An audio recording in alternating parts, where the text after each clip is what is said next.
Many of us get too tied up to the final sound of instruments, audio tracks, and mixes. Here is a simple piano and plug loop, but listen what happens when I change it a bit before going into saturation.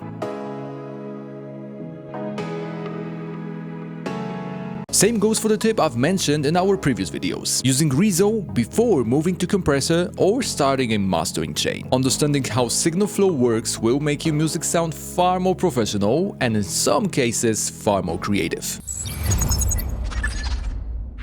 Those are professionally recorded stems which can only sound better if you get into processing, right? But let's just say someone had a problem with plugin or input on their interface while recording this synth bass. This issue introduced noise, and if I would want to compress this bass a little, the noise gets exaggerated. Same goes for this vocal. The reverb is already printed for the purpose of stem mastering. Listen what even a little bit of compression does. The vocal starts to sound washed out. For the lack of better tools at the moment, I will remove ambience with this multiband compressor preset. I know it makes the sound worse, but focus on the difference in the core of singer's voice.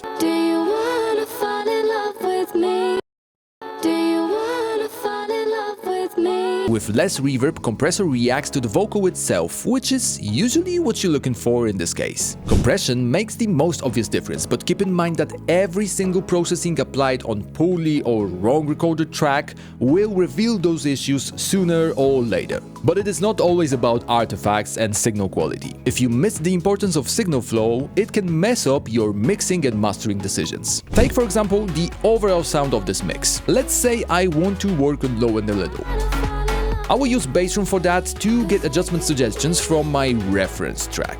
Bassroom analyzes the context of both my mix and reference, so the tweaks it suggests applies to a specific track, unlike the presets from plugins you used to see. Seems like I only need to make some slight adjustments, and I agree with those tweaks. But let's be honest, it is not always like that. We get used to the sound quickly, so if there is an issue with wrong bass level or too much low-end context, you will start building your plugin chain on wrong or bad source signal. Think I don't need to remind you, but using reference to give your ears more context or bass room to struggle less with adjustments will save you from that. Just look what would happen if I would skip those in my chain, thinking that my bass sound okay after the time I already spent on my mix. Once I apply compressor, it already reduces around 3 to 4 dB. It means that it is heavily driven by low end, which leaves less to no room to compress other frequency ranges. Take a look what happens once I switch to the proper bass track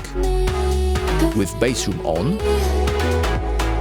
The compressor barely even works on those settings. A friendly reminder, if you're looking for tips on mixing and mastering, we have variety of those on this channel, from in-depth guides to quick and short tutorials. Hit the subscribe button to never miss any of those. Obviously, the difference I showed you here has a lot to do with proper leveling and managing the input gain, but that brings us to the point. It matters a lot how you manage your signal and if you are aware what it does to your plugins. Now, let's talk about the biggest controversy in mixing and mastering: the order of plugins in chain. There is nothing wrong with using either compressor and EQ or EQ and compressor path, as long as you know what you're doing and what you're dealing with. The examples I showed you before are pretty extreme, but if you're looking for that gritty bass sound with a lot of noise or exaggerated reverb tail, it is totally fine to use unconventional signal path. There are some go-to moves to consider, like removing resonances, using sidechain filter before compressing, but I encourage you to focus on the outcome and how things sound rather than the correct order. You may pick this up already, but our plugins like Bassroom, Mixroom, Limiter, Fuser, and finally Reference are always listening to your mix. They are flexible and give you suggestions based on either the reference track you choose, presets made by analyzing professional mixes, or the overall correlation between elements in your mix.